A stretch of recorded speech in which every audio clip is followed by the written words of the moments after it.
Hello and welcome to Subject to Change. My guest today is David Friedman. David's an expert in a huge number of fields. He's a PhD in theoretical physics, but he told me that he thinks that compared to economics, that's actually very much his weaker subject. He's also a writer on libertarianism and anarcho-capitalism. He also runs a medieval reenactment society, and possibly I should mention his chemistry degree as well. And of course, currently he's a professor of law at Santa Clara University. We recorded the show a couple of months back when David was on a short visit to London. That was just as the coronavirus was getting going. Anyway, luckily David got back to the US safe and sound.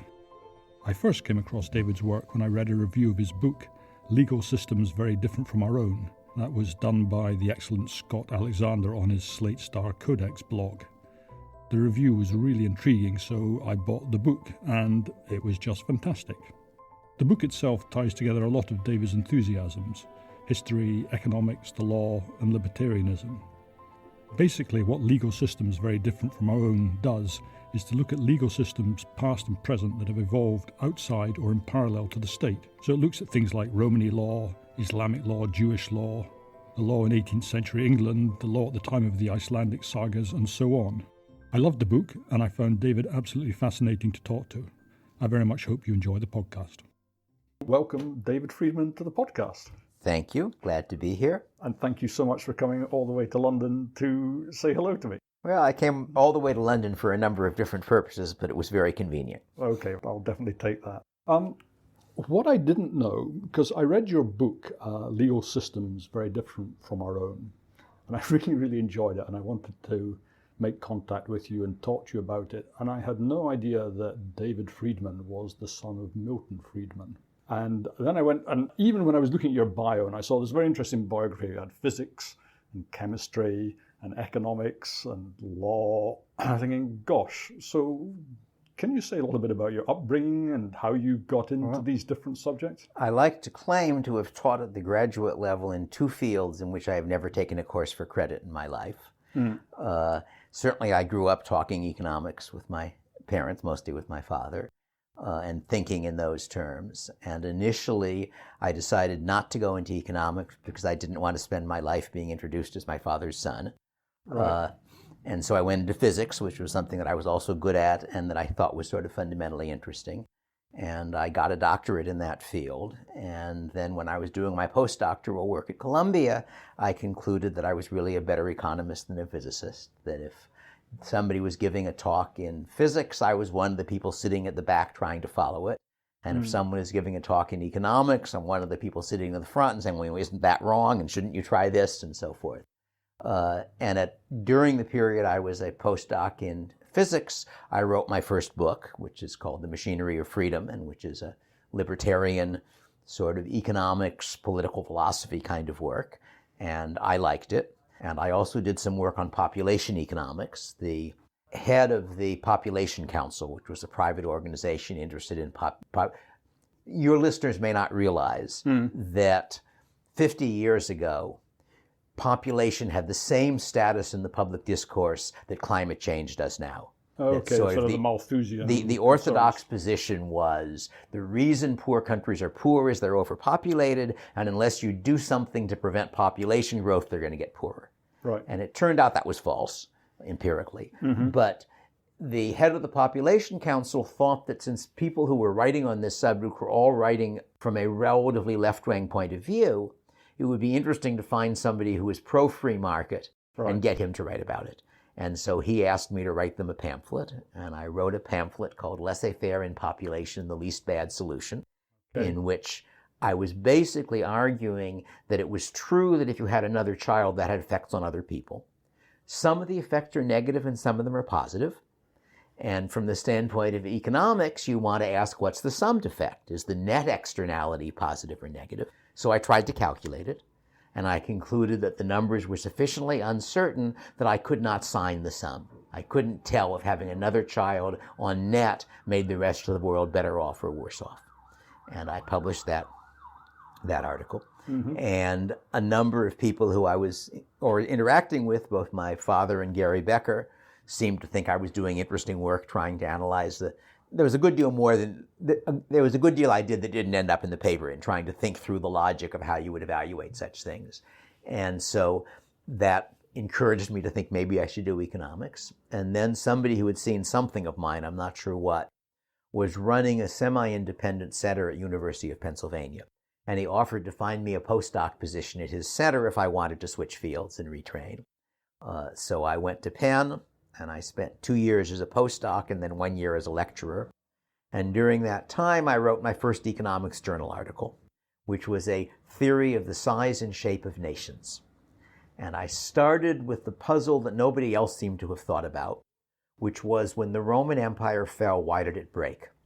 Why did you end up going from a superstate consisting of sort of the whole Mediterranean world plus France, England, Egypt is part of the Mediterranean world and so forth, to a world where even the official countries were quite small and the real ruling was mostly at the level of the local baron and so was much smaller. And so I constructed an economic theory which purports to explain why nations are the size and shape they are. But I don't want to spend a huge amount of time on that, but one of your problems then is to explain why it lasted so long. Why the Roman Empire? Sure. That's not a problem. It isn't a problem because the particular theory I had, the variable that explained it, had been constant for a long time and then ceased to be constant after the fall of the Roman Empire. If people are sufficiently curious, the article, A Theory of the Size and Shape of Nations, like many of my articles, is on my webpage, and you can read it and see the explanation which I ended up, which not only explained the general pattern, it explained in particular the rise of linguistic nationalism in the 19th century, which I had not planned to explain, but it turned out to follow rather neatly from the analysis that I had. But if nations sort of belong in a certain size and they're stable at a certain size, how is the Roman Empire, which is one sort of huge... Because what size and shape they're stable in depends on what's available to tax. And the basic model is one in which if the main thing available to tax is trade, there are advantages to having all of a trade route under one power. Because if you imagine a river, say, with 10 different countries along it, they're going to overtax. Yes. Because each one, when it sets his rates for custom duties, ignores the fact that the reduction in trade due to higher duties affects all the others. Yeah. So that particular river is worth more to one country than to 10 countries. And therefore, on my model, where countries are competing for territory, and ultimately the territory goes to the country that's willing to pay the highest price, whether that's in warfare or diplomacy or whatever, implies that when you've got lots of trade available, you'll tend to get large countries oriented along trade routes. Right. And for reasons that are not entirely clear, but the facts seem to be pretty clear, the East-West Mediterranean trade that was a central feature of the Roman world crashes at some point after the Roman Empire crashes. And one prominent historian thought it was due to Muslim control of the Mediterranean. I'm not sure if that's right, but at least it declined. At that point, you shift to taxing land.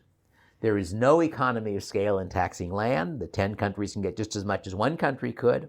I assume there are diseconomies of administration, and therefore, unless there's an advantage in revenue, you tend to go down towards smaller countries, not larger. Over time, trade revises. Countries get bigger. It turns out that I've got some evidence that they tend to get bigger in the directions that, as it were, incorporate trade routes. Eventually, the next change is when real incomes start going up, mostly around the agricultural revolution of the 18th century, at which point it finally becomes possible to tax labor as well as land. That the amount that an ordinary worker with no land can produce is more than enough to feed him, so a government has the possibility of, as it were, exploiting the labor as well as the land of the taxpayers. When you are doing that, the limit on your ability to tax labor is the mobility of your taxpayers. That you don't want to be competing with other governments for the taxpayers, because then you'll compete the amount you charge down. And how do you prevent people from leaving? And there are 3 answers.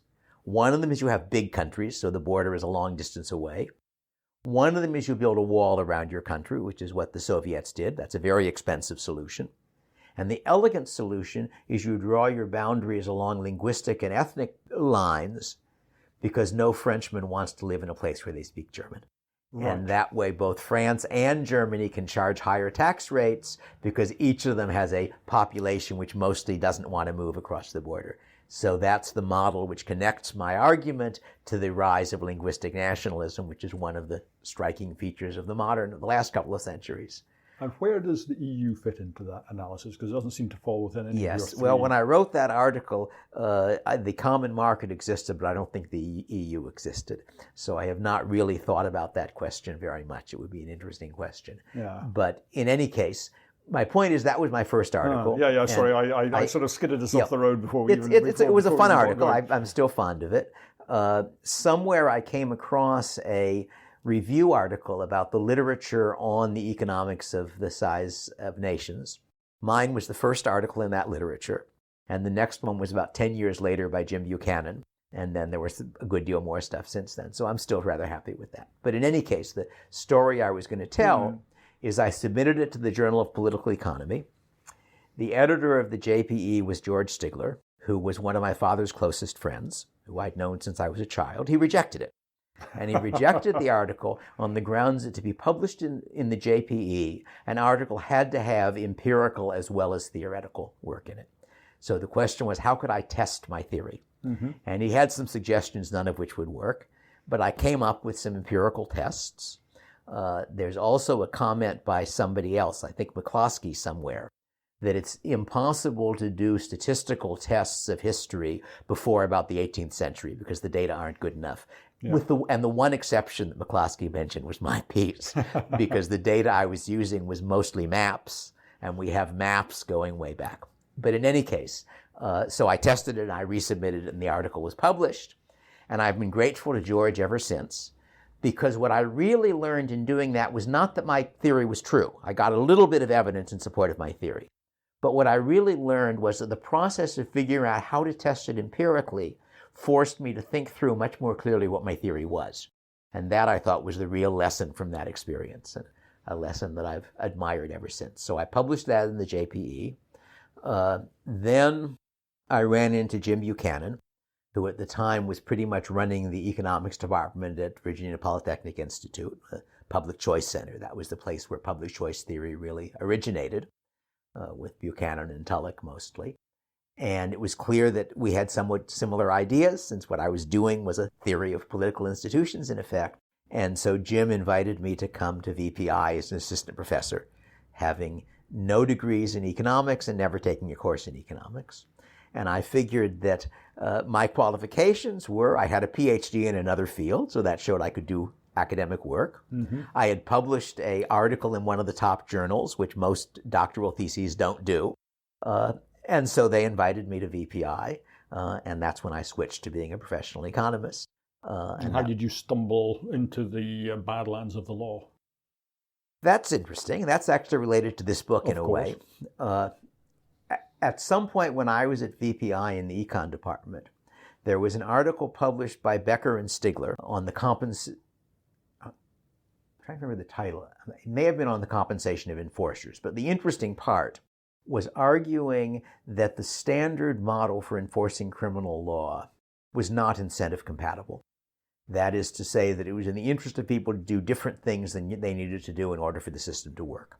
And my version, not their version of their argument, is to imagine that you're a cop and I'm a criminal, and you've got the goods on me.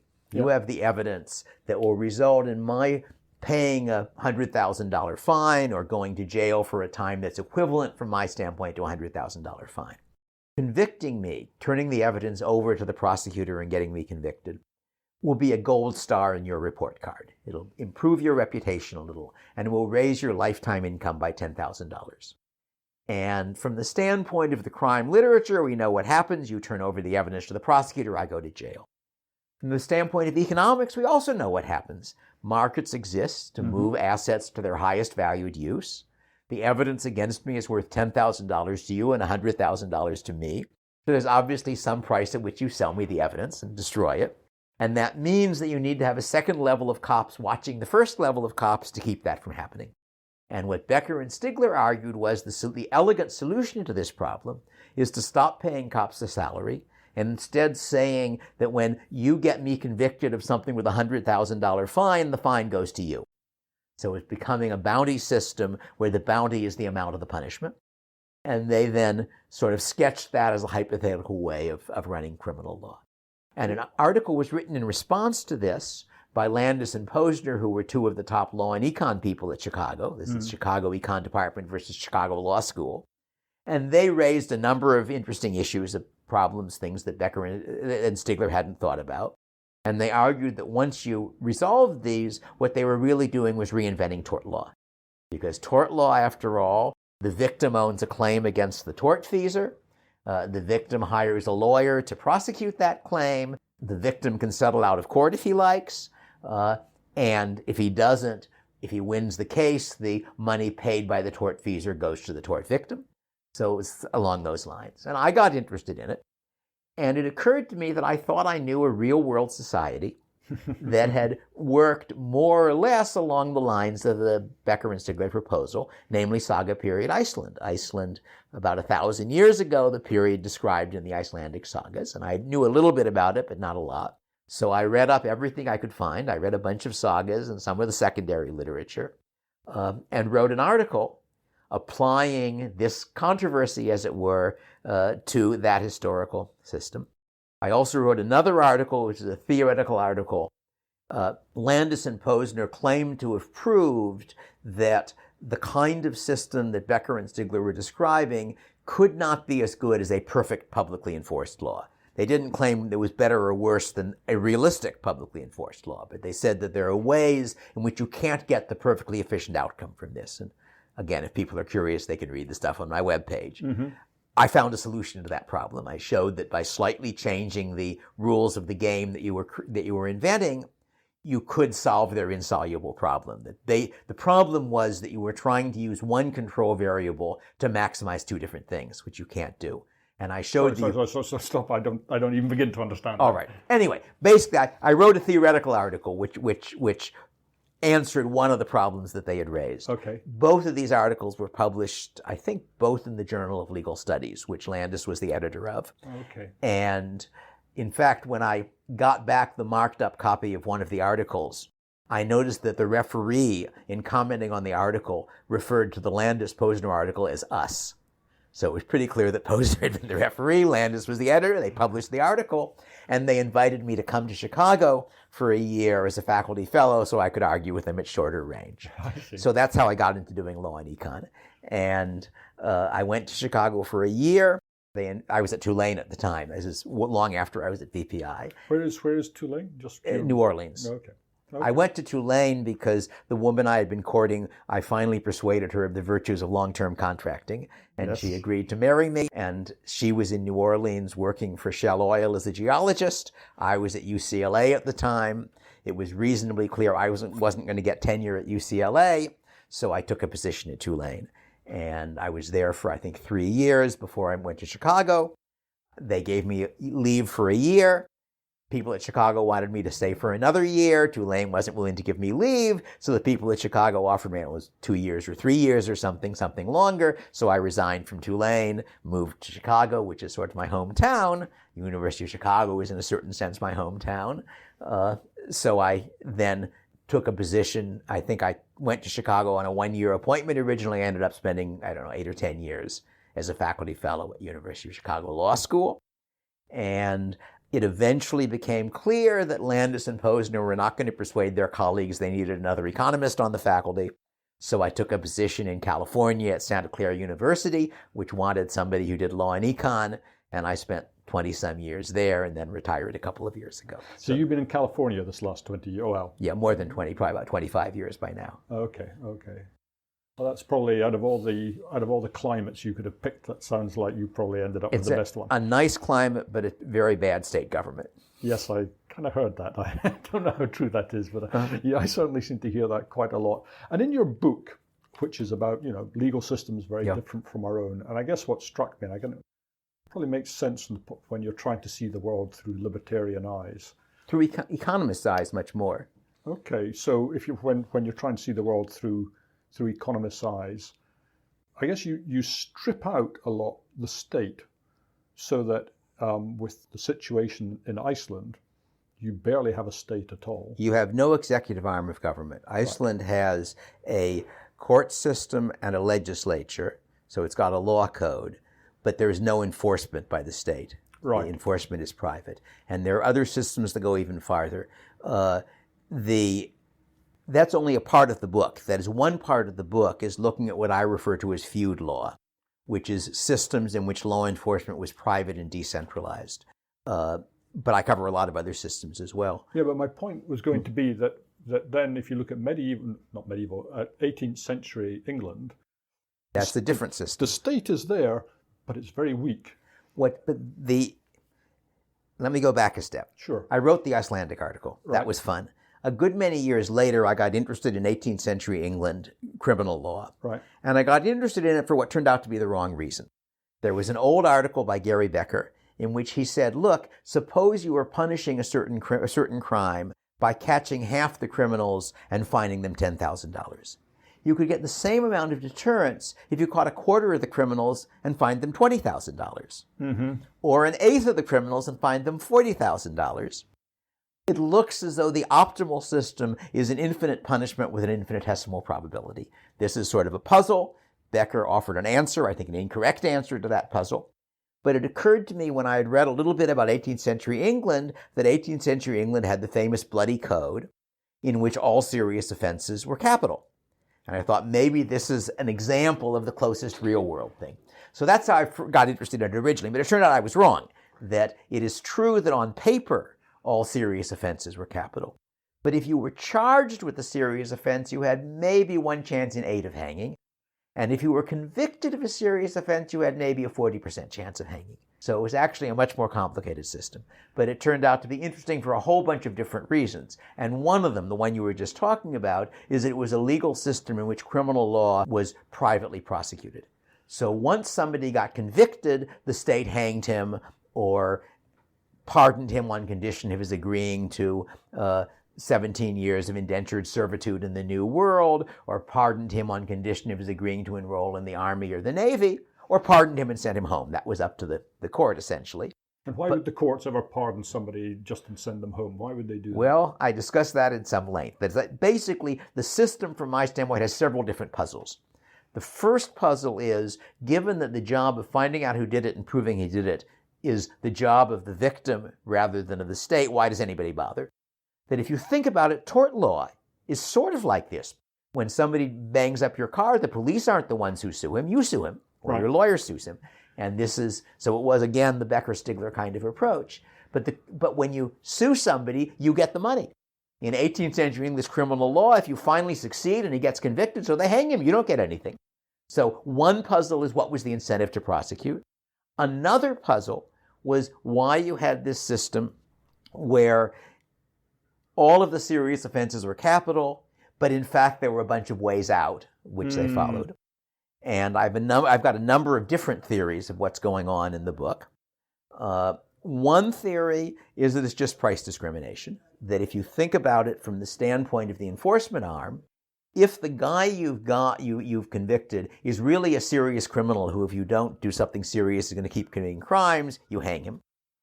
If he is a kid who got drunk and went out with some bad companions and stole a sheep, you've scared him by announcing he's going to hang by the neck until dead. Now you send him home and say, don't do it again. And in between those, if you have somebody who's somewhere in between them, you say, all right, we could use some slave labor in the New World. So instead of hanging him, that's very wasteful, we will agree to pardon him if he agrees to accept transportation. And similarly, if there's a war on, you need soldiers and sailors. So it makes some sense from that standpoint. A different way of looking at it is that it's a market. That what's going on is that whether you get a pardon depends on whether various people ask the judge to give you a pardon. And those people will include both politically powerful people who you may not know, but they may know people who know you. Mm-hmm. So you have an exchange of favors. And the way I like to tell the story is young man gets caught stealing sheep. He gets convicted. Members of his village go to the squire and they say, John he's a good boy. He got drunk. Can you do anything for us? And the squire knows that having his villagers feel in debt to him is valuable. It means they'll vote the way he tells them to vote when next time there's an election, that they'll tell him if somebody is poaching, and so forth. A bunch of exchanges of favors. The squire doesn't have enough influence either, so he goes to a local lord who's got a couple of seats in Parliament, a couple of people who he's patrons of or votes in Parliament, and he says, look, John, he's a good boy, one of my people. Can you do anything for me? One of the reasons that the local lord has seats in Parliament is because the squires in his area tell their people to vote for the people he wants them to vote for. So it's an exchange of all the way up the hierarchy. And then the lord uses his political influence to get the crown to pardon it. And part of what intrigued me about this story when I originally wrote it was that after I came up with the story, I came across Boswell's memoirs. Okay. And Boswell, who we know as the biographer of Johnson, was in fact an attorney. He was a Scottish attorney, and he actually describes the situation. His very first case involved a man who was found with a stolen sheep in his herd, and Boswell succeeded in getting the man off, getting him acquitted. Mm-hmm. And at the time, one of the high-level Scottish jurists, the equivalent of a Supreme Court judge, commented at the time how this was clearly a miscarriage of justice, where a clever young lawyer had gotten this control. Decades later, the guy is again found with a stolen sheep. Oh dear. Boswell again defends him and fails to win it, and then tries to move heaven and earth to get the guy a pardon, or at least transportation. And he's not doing it by offering evidence the guy should be pardoned. He's doing it by offering exchanges of favors or talking to high-up people who are friends of his for various reasons. And the reason he fails is that same Supreme Court justice type gets involved in it and tells the people, don't give him a pardon. But it was neat that I was seeing the mechanism I'd hypothesized in the real world in Boswell's case. It sounds almost like, the clientele system in the Roman Empire, where, you would do favors for your aristocratic friend and all the way up the chain. And I think there's another element which is a slightly different variant of the same thing. Mm-hmm. And that is that aside from high-power people who don't know you, if your employer goes to the judge and says, he's a good boy, it's too bad. If your landlord goes, people who are somewhat higher status than you are, but not hugely high status, but have direct relations with you, you're more likely to get pardoned. So that means you have an incentive to make sure that the higher status people you directly interact with like you. So that sort of reinforces the whole social structure. Yeah. So these are a number of my conjectures of what's going on. But as a part of the fun of the book really is trying to understand how a legal system worked and then at least form plausible guesses about why it worked that way. And the pardoning was one of the puzzles. The prosecution was another puzzle. The prosecution, the obvious reason to try to get the guy convicted who's stolen from you is deterrence. But deterrence is a private good, not a public good. What you're trying to do is not to deter people from stealing, but to deter people from stealing from you. Right. And if you're a repeat player, it makes sense. If you imagine that you've got a factory that's dyeing cloth, and there's valuable cloth spread out to dry in the sun, and you're continually at risk of somebody sneaking on and stealing some of your cloth and selling it. So when you catch somebody, or when somebody does it, you want to get him hanged, then the next guy won't do it. Most people are not in that position. Most people are not repeat players. So most people, the situation is they'd like it to be that if a crime occurred against them, they would prosecute, because then people will know that and they won't commit crimes against them. But once the crime does occur to them, it's in their interest not to prosecute because they get nothing out of it and it's costly. And the 18th century English came up with an elegant solution to this problem, and they created what were called associations for the prosecution of felons. And this was generally a local organization in your town, and a bunch of the probably better off people in the town joined the association. They contribute an annual fee, and the pool of money is used to prosecute anybody who commits a felony against any member of the association. And the final step in the process is that the membership list of the association is published in the local newspaper for the felons to read. So it's a commitment strategy. It's a way of setting it up so that I've already paid the money. If a felony occurs against me, it will get prosecuted, and the felons know that, so they won't commit felonies against me. So it's a kind of a mirror image of insurance. It isn't insurance. It looks like insurance. Yeah, but it's real function. It's pre the event, not post the event. And its real function See, insurance goes the other way around. Yeah. One of the troubles with insurance is once you have fire insurance, you aren't as careful about not letting the house burn down. Yeah. But this is going the other way around. You're pre-committing yourself in such a way that other people's incentives are changed in a way that benefits you. So that was at least part of it. Now, there are other solutions. At various points, the Crown worried about insufficient incentive to prosecute, so the Crown would set up rewards for particular offenses if you stole something in London, say. And the problem with that was that when those rewards got large, they created an incentive for either framing people for crimes they hadn't committed or entrapping people.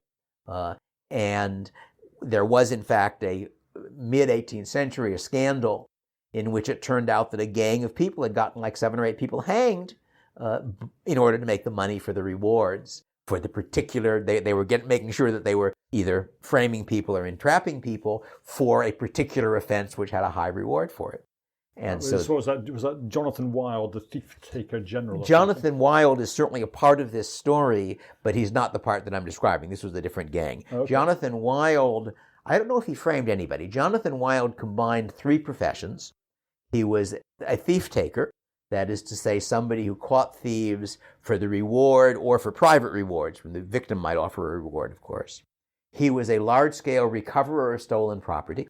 So something is stolen from you, which is worth much more to you than it will be to anybody else.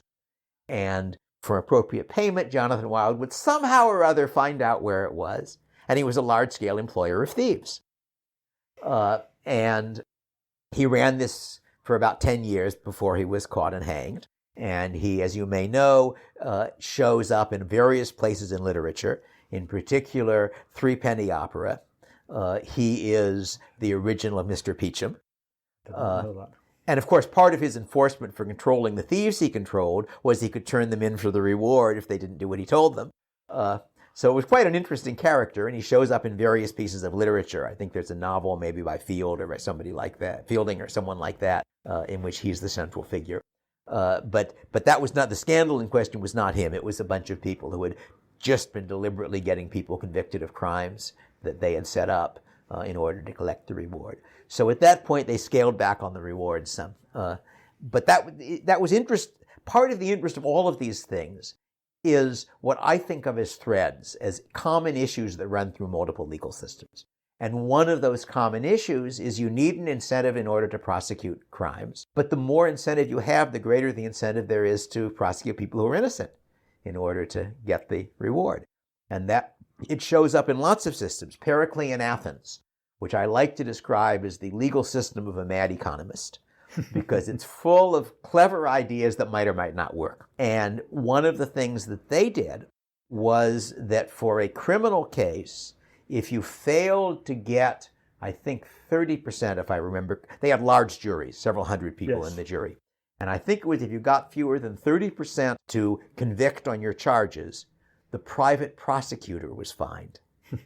And this was a system. See, Periclean Athens was also privately prosecuted, so that both criminal and tort cases in our terms, the criminal case could basically be prosecuted by any male Athenian citizen, like the English case. And I'm not sure, in England, women may have been able to prosecute too. I'm not sure, though I think they usually didn't.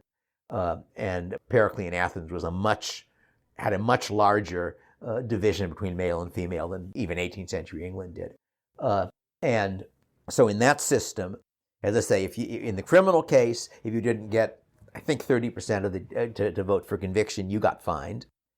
And you also were not permitted to prosecute that kind of crime again, case again.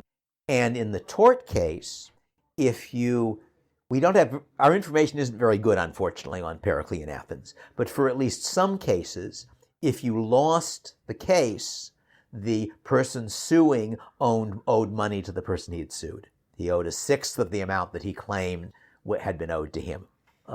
And that's a very interesting idea, because if you think about a modern legal system, courts make mistakes. So there's some incentive to sue even when you're wrong. And given that courts make mistakes, if you sue an innocent person, you might win and he ends up paying damages he shouldn't owe. So if we say if you lose, you owe him some damages, that helps compensate for it. I discussed this at some length. This is one of the things I discuss sort of the end of the book. Our ideas maybe we might want to steal from some of these legal systems. And the idea of saying that suing and losing, if you sue and win under Anglo-American law, you're supposed to win a tort case if the odds are greater than 50%, if it's more likely than not that the other person is guilty. Once you've won, we treat it as if the probability was 100%. You owe the full damages. Right. Well, by the logic of that, if you lose, that means the odds are greater than 50% that it was a bogus case. Well, Sure. let's treat it as if we know it's a bogus case. If we know it's a bogus case, we're going to punish you for suing an innocent person. So that's one of the ideas I discuss in various contexts in the book might be useful. This is one of the most egregious things I think about the American system is that, in England, loser pays. So the loser pays the court fees. That's the court fees. But I'm not just talking about the court fees. Well, by court fees, I mean the lawyer's fees, and these can run to very significant sums of money. So that is that also isn't quite the correct description. The correct description is that the loser pays what the judge thinks the court fees should have been. That is correct. It isn't whatever the lawyer charged. That's right. And it can be a very substantial Whereas discount of what the reality is. Whereas the American system almost always is that each party pays his own legal fees. There are some cases where the English result happens in the American one, but that's the exception, not the rule. But if you think about it, a very large fraction of cases settle out of court. So you don't have that whole proceeding. But even if there were no legal fees, even without that, suppose that you had a system where suing was costless, in that case, it's in my interest to sue practically anybody as long as there's any chance at all of winning. And then the argument is that to deter that, we want to say it's not just the legal fees. The risk I gave of your losing an unjust case ought to be compensated. So anyway, I have a discussion basically in the book where I'm suggesting that some of the things happening in modern high-tech litigation look like an Icelandic feud system. And that the problem with that is what are referred to by people who don't like them as patent trolls. Right. And these are non-practicing entities, firms that own a lot of patents, don't use any of them, but sue other people on the claim they've infringed it. And the usual analysis is that if you sue Apple on that claim, they're not going to settle. And you're going to have to pay for your lawyers, and they'll pay for their lawyers, and your problem, because Apple is a repeat player. But if you've got a new startup, and they know that if they lose the suit, they're bankrupt, and if they win the suit, they might be bankrupt because of the legal fees, then it's tempting for the startup to agree to pay you off. Think about as Dane Geld in the standard form, and therefore it's a form of extortion. And why is that like the Icelandic feud system then? The non-practicing entity is like someone in an Icelandic system who has impenetrable armor. All right? That the feud system applies to the real players, the people who are actually using patents, because somebody can countersue you. And if you sue on a bad case, you're unlikely to win, and they can then sue you on it. It's a long discussion, but I'm really talking about the fact that Apple has a temptation to sue Samsung, even if they don't expect to win, on the grounds that while the suit is going on, people will be less willing to buy Samsung phones, because they'll be afraid if Apple wins, Samsung will have to remove some of its features. But Apple is limited in that by the fact that Samsung can sue them on the same basis. So they've got the threat of retaliation. All of it plugs into my sort of feud law discussion. It take a while. But my basic point is that I'm taking one chunk from Iceland and one from Periclean Athens and saying that the solution to the patent troll problem would be to introduce the Athenian rule and to say that when the patent troll sues a case you'll probably lose, that he ends up having to pay damages to the people he sued, and that would be a disincentive for suing. So part of the fun of this is just trying to understand things. The question people ask me is, what's the best legal system? And my answer is there probably isn't one. That what legal system works is going to depend on a whole lot of features of the society. And that's not what I'm trying to figure out. What I'm trying to do is say, all right, all human societies face about the same problems. They solve them in an interesting variety of different ways. And they're all grown-ups. So we should take all of them seriously. Each of them is one way of doing it, and see what you can learn from that. So I cover Imperial China, which is a legal system that lasted for 2,000 years with occasional intermissions in between dynasties. I cover Jewish law and Islamic law, which lasted for long periods of time and are quite interesting. I think Jewish law might be the best documented legal system in the history of the world. I'm not sure, but it could easily be.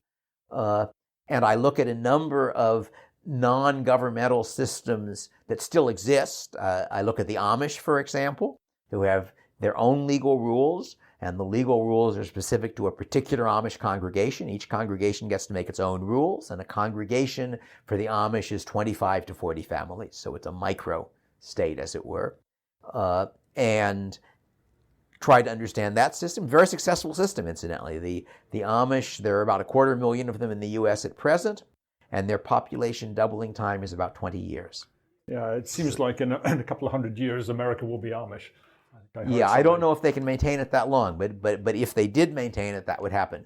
And trying to understand that system, and that's an interesting system. The Romani have been doing it for much longer than the Amish.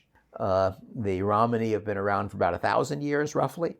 And part of what's fun about the Romani, from my standpoint, is that because they went in different places and became isolated, you have the same original cultural group in different environments developing somewhat different, though not enormously different, legal systems. And I discussed in the book 3 different Romani populations. The Vlachram, who were the Romani who were serfed in Romania for a couple of centuries, and are the largest Romani population. The Romanichal, who were the main English Romani group, and the Kale, who were the Finnish Romani. And they are 3 different systems. And I like to describe the Romanichal today as a primitive version of the Icelandic system of 1,000 years ago. And the basic logic is the same, but whereas the Icelandic system had explicit laws and courts, the Romanichal have customs and norms, and the basic logic of the Romanichal system is that if you cheat me, you being another Romanichal, I threaten to beat you up if you don't compensate me. And the reason it works is that it's a small enough community so that people probably know what's going on. And if you really cheated me, your friends won't back you and my friends will back me. And if you didn't really cheat me, it'll go the other way around. So you have a mechanism by which only just claims get enforced, in effect. So if you cheated me, you either pay me damages or you leave town. Whereas the Icelandic version is really the same mechanism, except they've actually got a law and courts and all the rest of it in order to establish it. So that was sort of fun. But in any case, so I look at a whole lot of different societies, and in each case, I'm trying to make sense of how it works. One of the things I noticed in the book was that, particularly for the non-state systems, their problem is they have to have a set of punishments that are allowed by the state. Well, there are 2 kinds of non-state systems. There are non-state systems where there isn't a state. Right. That's the Somaliland, for example. And there are what I call embedded systems, which are non-state systems under the rule of a state. And there are basically 3 different solutions to the problem of how to enforce the law for an embedded system. One solution is to get the state to let you do it, so that the Kingdom of Israel is destroyed in, I guess, the 1st century AD, roughly. Mm-hmm. But for most of the next, say for the next 1,600 years, roughly, most Jews are under Jewish law.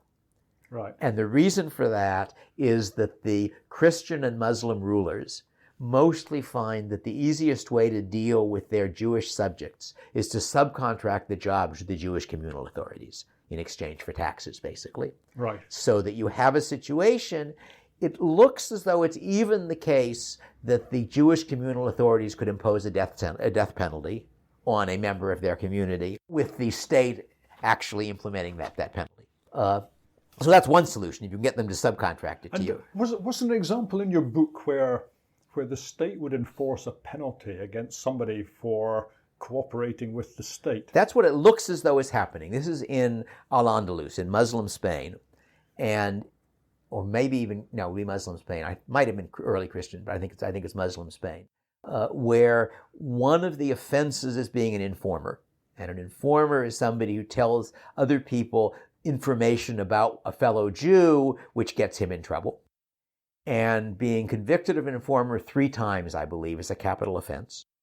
And according to my source, at least, that capital offense would be punished by the crown, despite the fact that presumably the informing is informing to the Christian authorities. So that's my reading, at least. That seems a little unbelievable. On the other hand, in Imperial China, which is another interesting system, we tend to think of one of the features of oppressive governments that they get children to inform against their parents.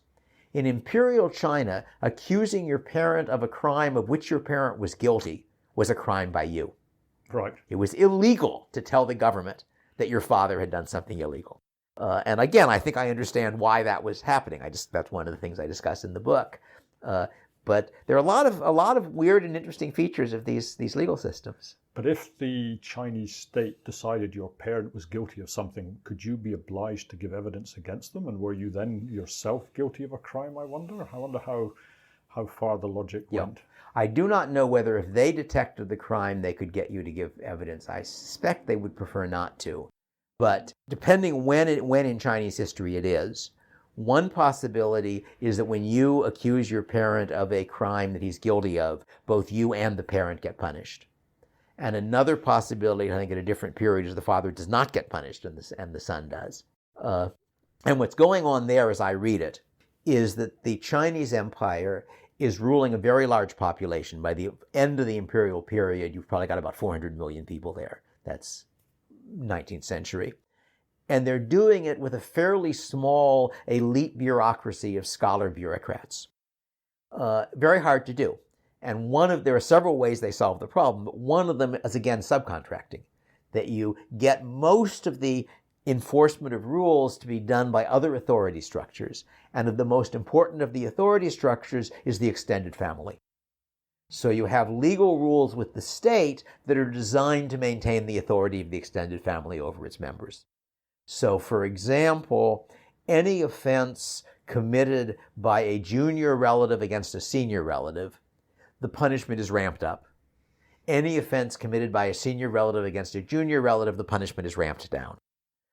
And as I read it, what's going on is that if the son has the option of reporting his father's misdeeds, that's going to reduce the father's power over the son because it's an effective threat, and they're willing to give up that possibility. Similarly, one of the features of the Chinese legal system is it's really unpleasant to get involved with it in any way. That witnesses can be tortured to make sure they tell the truth. The defendants can be tortured. They're not supposed to be killed. When they say tortured, what do they mean by that? Do you know? Because I know that in Roman law, a slave's evidence didn't count unless it was given under torture. Both Roman and Periclean Athens, right. A slave's evidence only counts given under torture. But I don't know what they mean by torture. Yes. The impression I get is that you're not doing things, you're not mutilating people, I think. I think you're imposing pain, things like a thumbscrew or something right. of that sort. But I don't really know the details of the technology. But the point, though I guess judging by the descriptions of the Chinese, I think they're beating people a good deal, things of that sort. But also I think they also did have things that put pressure on the fingers and hurt them. But in any case, one of the implications of that is that one way to get at an enemy is to accuse him of something. And even if he's innocent, he'll go through hell before he gets out of it. The problem is that if you accuse him of something, you're now a witness, and so you're going to go through hell too. So the obvious solution is anonymous accusation. And in Imperial China, it was a crime for an official to read an anonymous accusation. I love it. So they're not stupid people. And most of these things, I'm never certain that my guesses are right. But most of the weird features of these legal systems, you can find at least a plausible explanation of why it made sense in that legal system. One of the things I often wondered about was the persecution of the Roman senators and sort of the early empire. Mm. And a large amount of that seems to have been accusations brought by a senator against another senator with the prospect of getting, I don't know what it was, a third of his estate if the guy was found guilty. And it seems to have been sort of an infernal machine where there was an engine almost to destroy the class. And the emperor was not necessarily particularly interested or whatever, but accusations against his safety, he would take seriously. But it was really the Senate prosecuting the Senate for personal gain. It's hard to understand how that system was allowed to develop such that it just became incredibly destructive against the class that presumably had designed it. Yeah, I don't know much about that case. I actually have one article on Roman law, but not in the book, in a different context. But I decided not to try to do Roman law in this book on the grounds that a lot of people had done research on it, Yeah. and both interesting things had probably already been said, and it would be a very large project to know enough to talk competently in that literature. And I say I independently got involved because somebody asked me to write a chapter in a book that was on Roman law from a particular standpoint, but I still don't really know it well enough to be very comfortable with it. But in the Periclean system, in Periclean Athens, the incentive to prosecute a criminal case, details varied with the case, but roughly speaking, the punishment was a fine and the prosecutor got about a third of the fine. So that was, again, a system where you have an incentive. You also have political incentives because you may want to prosecute someone who's a political opponent of yours, and there are cases of that sort. With regard to torturing slaves, though, one of the interesting things in the Athenian literature, I should say, we have very spotty information on the legal system. And a lot of it came from the fact that although you don't have lawyers, everybody is supposed to testify for himself in the case, but you can hire an orator to write you an oration that you will memorize and deliver. And some of the orations have survived as literature. Right. And so that's one of our sources. Now, it's a very imperfect source because it's obviously going to be very one-sided. But the neat thing is the obvious argument against torture in any legal system is that people will say whatever you want them to, whether it's not as true. I think the argument for torturing slaves, I suspect, is that you want the slaves to testify against their owners. The owners have lots of ways of punishing the slave, and therefore you need a counter pressure to make them do it. And the interesting thing is that we have two different orations surviving on the issue of slave testimony under torture. Oh, really? And one of them makes the obvious argument that it's unreliable because they'll say whatever the rest. And the other one makes the opposite claim, and it says there's never been a case in the history of Athens where slave testimony under torture turned out to be false. They were written by the same orator for different customers. Yeah, of course. Which I thought was really rather neat. Well, I guess he was a lawyer. So yes, right. Well, not technically a lawyer, but yes. Wasn't part of the accusation against Socrates that he made the better case appear the worst, or vice versa? Yes, that was absolutely one of the. Anyway, the Athenians were familiar with this pattern. But in any case, the book was a lot of fun. The way the book came to be written, I should say, was I had done the Icelandic article and I'd done my 18th century English article. And this was all, I think those were both when I was at Chicago. And I then went to Santa Clara University, where I was teaching. And it eventually occurred to me that I'd been lazy for a long time, that both of these research projects have been a lot of fun. I'd learned interesting things. I ought to do some more stuff like that. And then the problem, just like the problem for the 18th century English potential victim, is how to commit yourself to do what's in your interest. So I found a solution. I announced that next year I was teaching a seminar on legal systems very different from ours. Having made that commitment, I now had to learn enough interesting legal systems for a semester's worth of course. So I went into our library and I asked the librarians if they could compile for me a collection of books on odd legal systems. And they ended up presenting me with a rolling bookcase, I think 3 shelves high, full of books. And I went through it and found the interesting ones. And I taught that course every other year for, I suppose, 10 or 12 years. And got interesting stuff from my students' papers. I believe that professors are supposed to exploit their students, and students are supposed to exploit their parents, that humans live by mutual exploitation. Sorry, not their parents, their professors. And that's why we're social animals. And so I got stuff from that, and some of it was relevant to what I ended up doing. So eventually I turned it into a book. Now I should say there are 2 chapters in the book that I didn't write, because there were 2 people I knew of who had done books on legal systems, not only knew of, I knew, who had done books on legal systems that were interesting. One of them was Peter Leeson, who did a very interesting book on 18th century pirates, on the rules of the pirate ships. Yeah.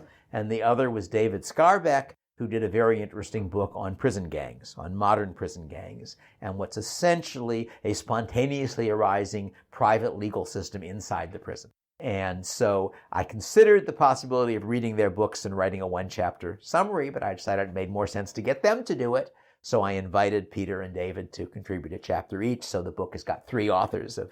I wrote almost all of it, but Peter wrote 1 chapter on pirate law, and David wrote 1 chapter on prison gang law. One of the things I find a bit disturbing is that when you have a system that needs to operate inside the state, it really can't impose any punishments. It can't impose capital punishment. It can't impose corporal punishment. It really Unless, that's not quite right. I started out saying there were three solutions, and I only gave you one of them. One solution is you get the state to subcontract to you. Yeah.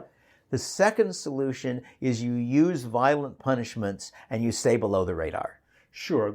Yes, I understand that. And the third solution is you do things that are punishments but that you legally can do. So if you think about the Amish, the ultimate punishment is ostracism. Right. But this was the point I guess I was going to try and make, is that if you wish basically to comply with the laws of your state, your punishment really goes very quickly to shunning, ostracism. And that's really, for people who wish to be part of that society, it's an incredibly savage punishment. And I'm thinking not really, I mean, the Amish seem to have quite a nuanced approach because you can move to a different congregation. And that feels okay, so we've got an effective punishment. Well, moving to a different congregation may or may not solve it. That is, the congregation may respect the Maidung, the ostracism, and that's going to depend on a variety of things. But the flip side of that is that it means you can only do it if your people really don't want to leave. So my interpretation of what's happened with the Romani is that the Romani system in the U.S. is breaking down, and it's breaking down because Americans are too tolerant. That essentially the reason that the Amish system, where the ultimate legal sanction was shunning, you also had you also had accusing somebody to the non-Romani authorities of a crime he had or hadn't committed in order to get him into trouble, and you had probably a certain amount of beating people up. But in a sense, the sort of formal ultimate punishment is marame, which is pollution, which is we won't associate with you.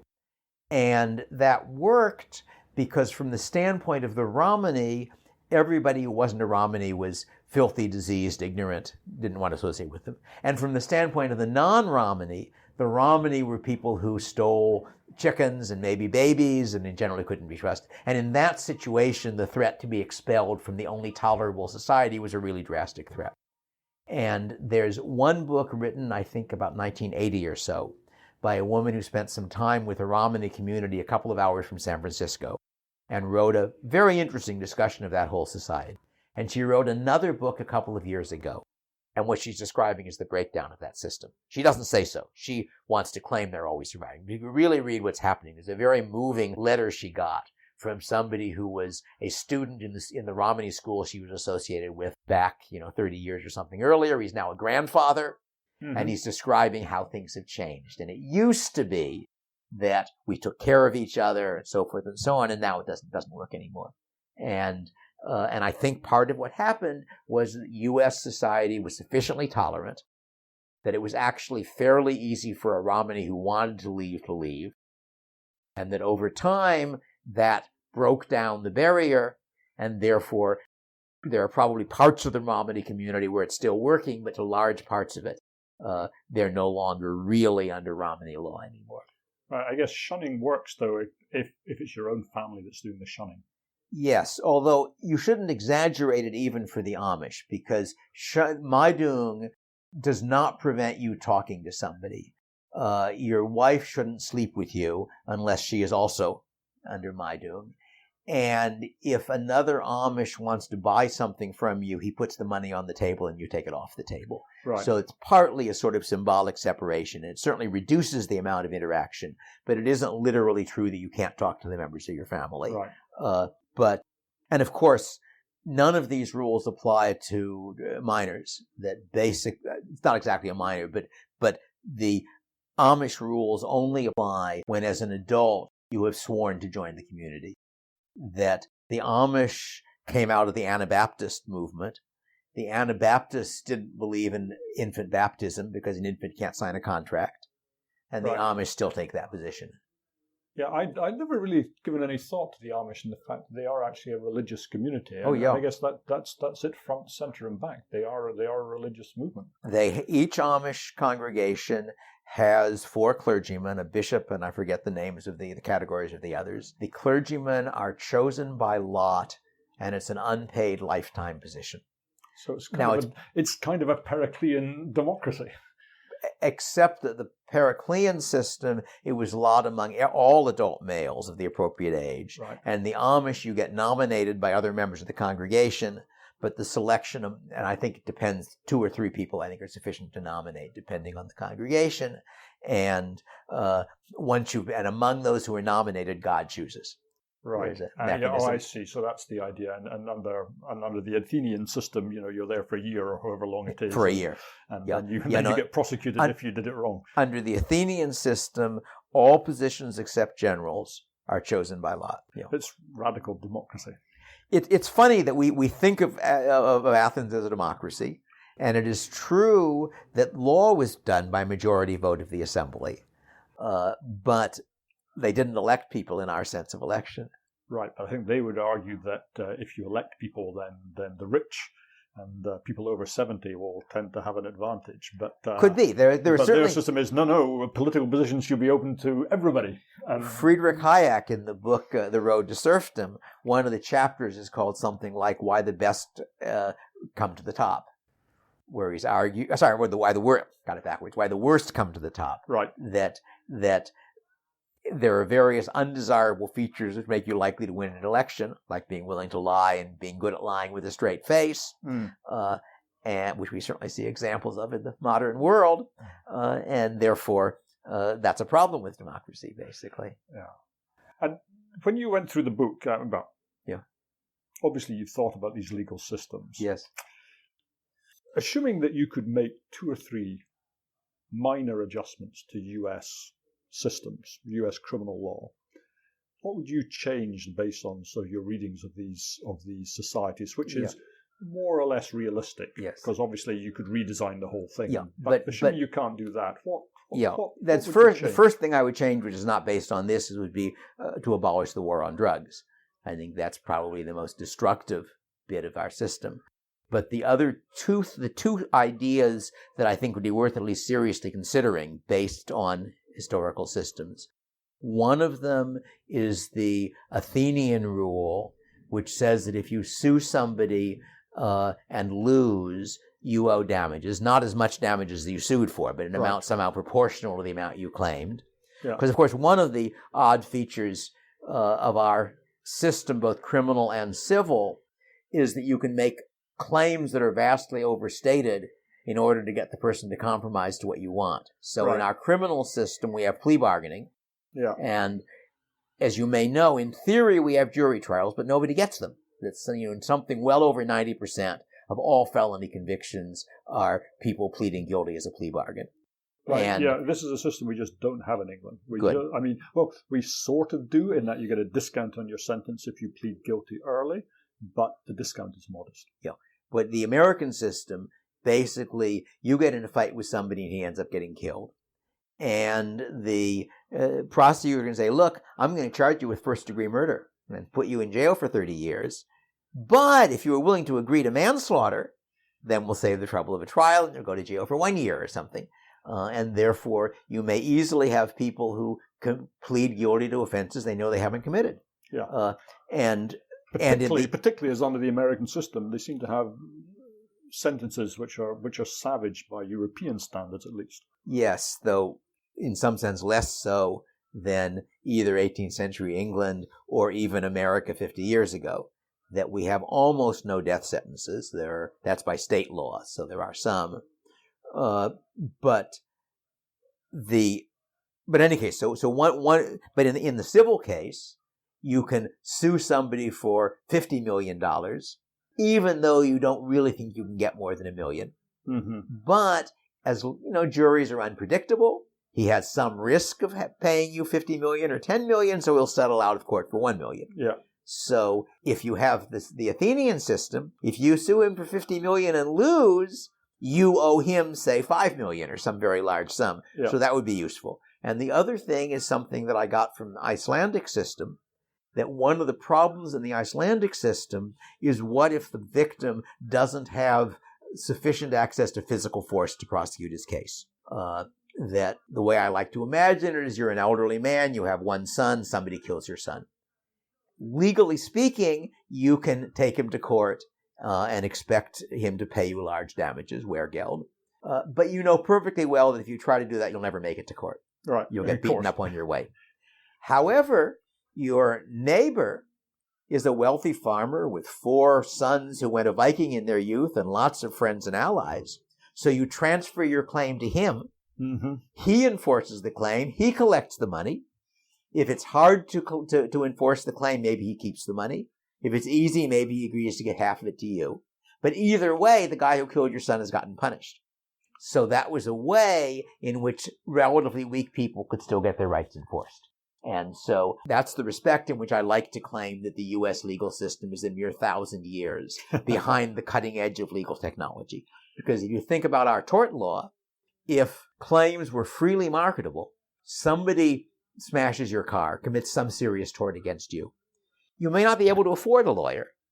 Sure. Even if you could afford a lawyer, how do you as an outsider know which lawyer will do a good job? You might be able to get a law firm to take it on contingency terms where they get a share of it, but you have no way of knowing which law firm will do a good job for you. But if we introduce the Icelandic system, just auction it off to the highest bidder. And that will be the firm that's going to do the best job of enforcing it. So that is quite an elegant solution. It's one that was against the law in England until I think quite recently. I think it was the law against champerty, I think they called it then. It's the technical term. No. Yeah, I think that's right. I think that is what it was called. I don't know what the legal situation is at the moment. I think they now allow people to fund. I think what you weren't even allowed to get someone to fund your legal claim. I see. Yeah. Now, one of the other features of modern English law is that in principle you can still have privately prosecuted criminal cases. Yes. And it's very uncommon, but it can happen. I think it may require a case where the official prosecutors didn't prosecute, though I'm not positive that's right. That is correct.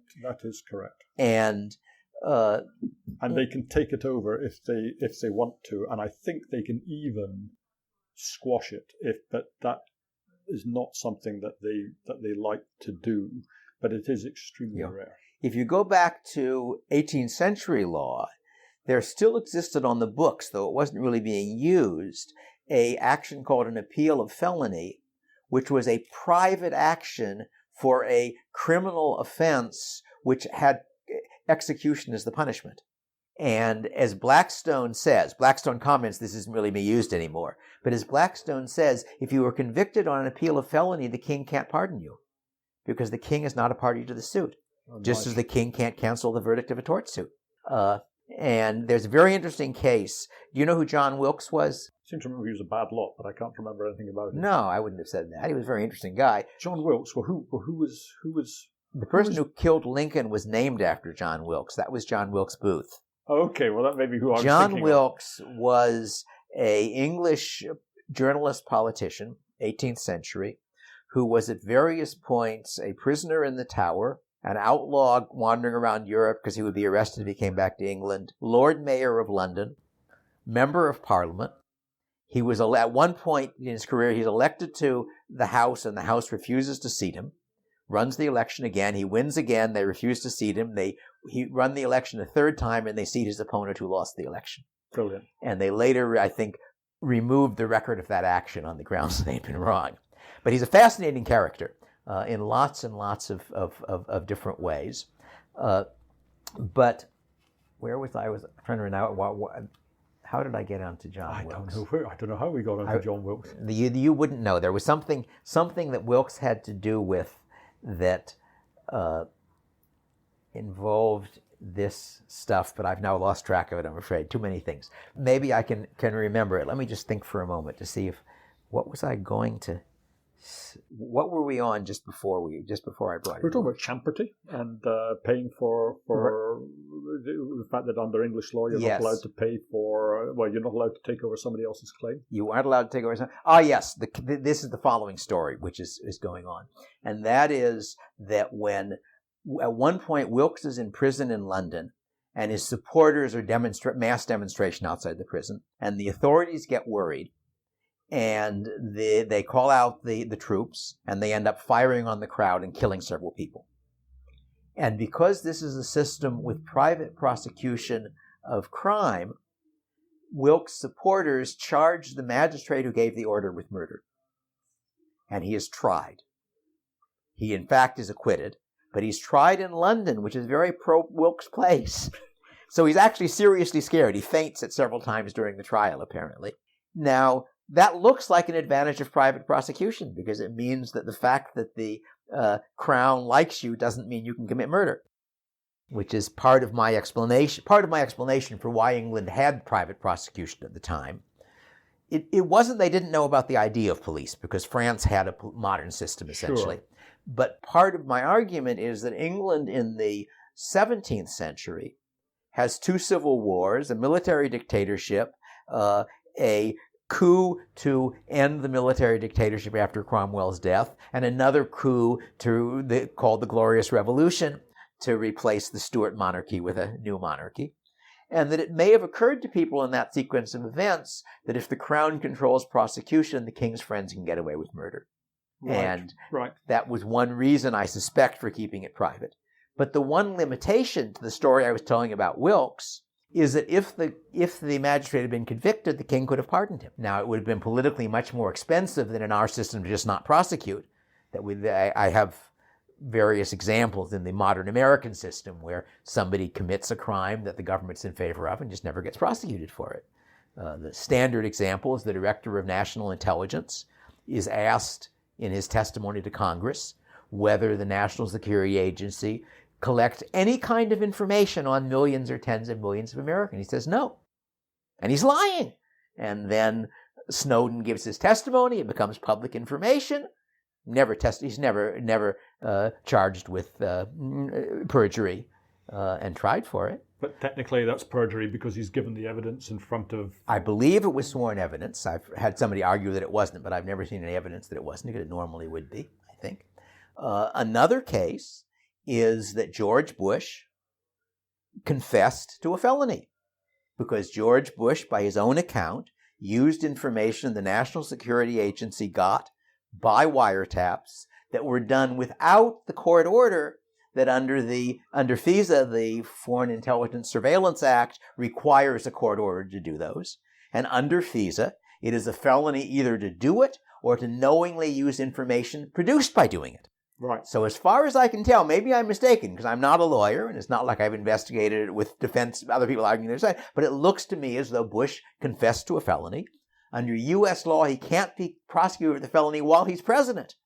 But as far as I know, he could, in principle, be prosecuted. I think the punishment is up to $5,000 or 5 years, if I remember correctly, for doing that. But of course, he wasn't prosecuted. And there's no private prosecution in no the private US prosecution in the U.S. I think correct. That's probably as well, given how litigious but the Americans might are. be. I discuss for and against in the book the possibility of private prosecution in the U.S., both arguments for and against it.